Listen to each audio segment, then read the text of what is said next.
53 ans que nous organisons la Semaine olympique française de voile. Cela veut dire qu'elle fait partie du patrimoine hiérois.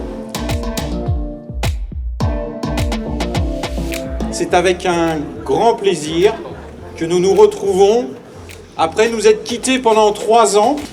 Et donc, si on se retrouve, c'est pour faire, j'en suis sûr, une très belle épreuve. À tous les compétiteurs, prenez du plaisir et que votre travail soit récompensé. Je vous remercie.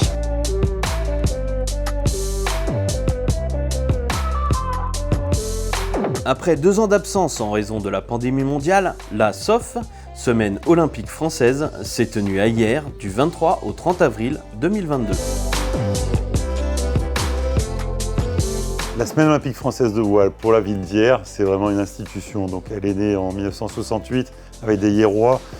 Politiquement, la ville d'Hyères a toujours soutenu, quel que soit le sport, les grandes épreuves, mais également la formation des jeunes, parce qu'on a beaucoup d'écoles municipales de sport, quels que soient les sports, qui est gratuite pour faire découvrir le sport à Hyères. Et on est vraiment ravis que ce soit la Fédération française de voile et la métropole Toulon-Provence-Méditerranée qui nous soutiennent fortement. Un événement international de haut niveau que l'agglomération Toulon-Provence-Méditerranée a souhaité faire découvrir aux écoles primaires de son territoire en faisant notamment intervenir Clément Giraud, skipper sur le dernier Vendée Globe. Et là, nous avons accueilli plus de 915 enfants durant toute la semaine. Ils ont pu poser des questions, notamment à Clément Giraud. En plus, là, on est partenaire, on est terre de jeu par rapport aux Jeux Olympiques de 2024.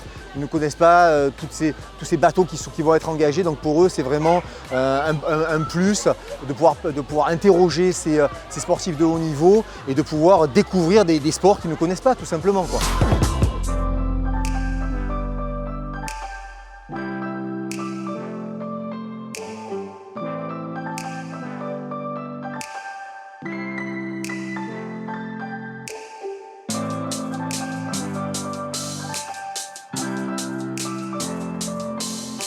Yeah, this week during SOF it's been fantastic to get on the ground in France and meet not only the organisers and the staff of the various organisations who are going to be critical to our delivery, from the representatives of the city, but more importantly to meet the volunteers, the awesome group of people who we can't deliver any event without. The French sailing culture is wonderful and we need to replicate and magnify that in Marseille for Paris 2024. Alors on a une grosse équipe parce que c'est un gros événement, donc on a environ 100 personnes sur l'eau, réparties sur 5 zones de course. L'équipe des juges qui sont 15 et l'équipe du comité technique, donc chargée de vérifier que les bateaux respectent bien les règles. Et puis après, on a environ 50 personnes à terre pour gérer toute la partie de l'événement qui se déroule à terre.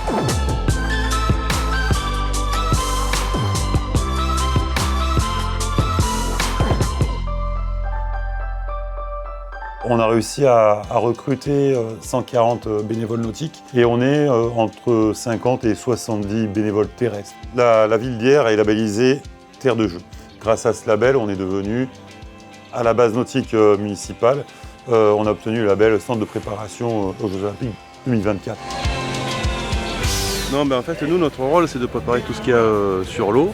En fait, tout ce qui se passe sur l'eau, tous les rangs, tout ce qui est organisation et tout le matériel qui sert à entourer tout ça, quoi.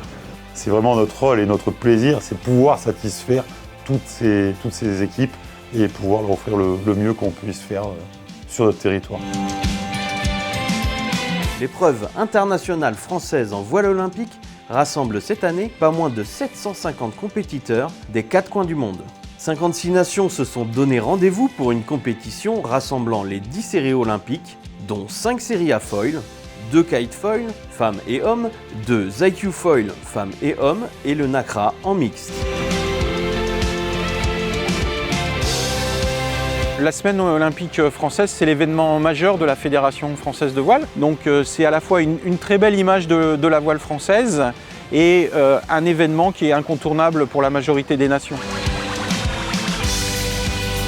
Les gens ont envie de participer, ont envie de venir. Et puis si on prend l'aspect Paris 2024, c'est un gros enjeu pour tous les passionnés de faire partie de l'événement. almost 2 years from the Olympics, so it's really good to check in with the European fleet coming from the U.S. And the kite foil fleet. So yeah, good to see all the top riders here. So it's really important that we know how far away how far our speeds are and how far our upwind angle or downwind angle and just overall performance, how it is compared to the best guys, which are currently the French, and that's important. La semaine olympique française est une des épreuves préférées des athlètes parce qu'en fait c'est une de ces épreuves où toutes les disciplines peuvent être rassemblées sur le même endroit. Le plan d'eau, le radiaire est exceptionnellement bon pour le voile parce qu'il est toujours devant, que ce soit le vent d'est ou le vent de ouest. For the sailors now, their focus is very much on Paris 2024. Every hour of practice here will help their performance and their chances for selection for the Olympic Games. So the SOF here in Hyères is a cornerstone for everyone's training program.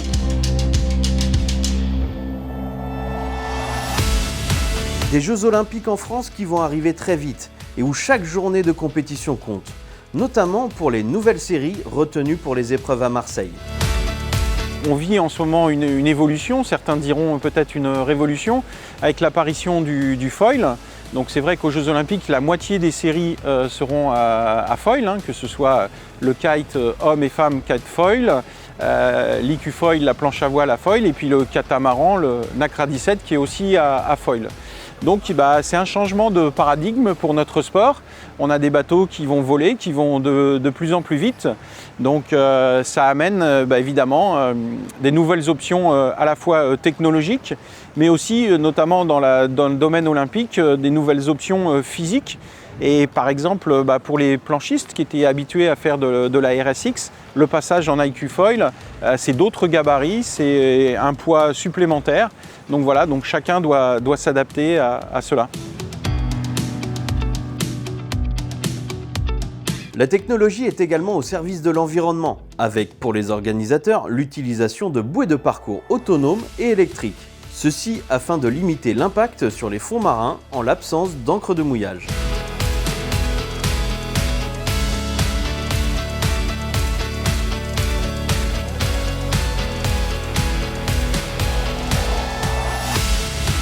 La semaine olympique française Toulon-Provence-Méditerranée, c'est aussi pour l'équipe de France une étape à domicile incontournable où il faut briller.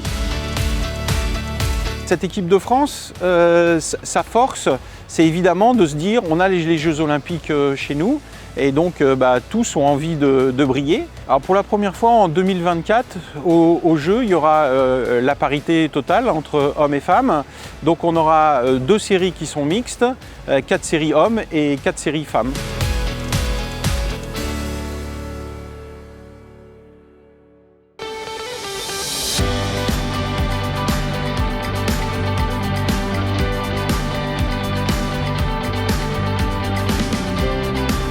Une édition 2022 qui aura réussi à l'équipe de France, avec pas moins de 11 médailles, dont 2 en or, grâce à Hélène Noesmen et Nicolas Goyard.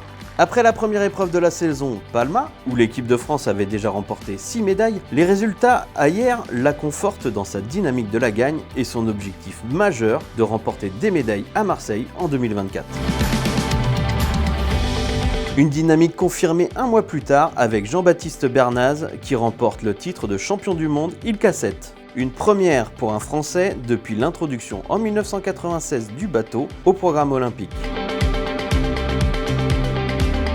Il faut être persévérant, c'est un bateau un peu ingrat parce que physique, ingrat parce que pas très rapide.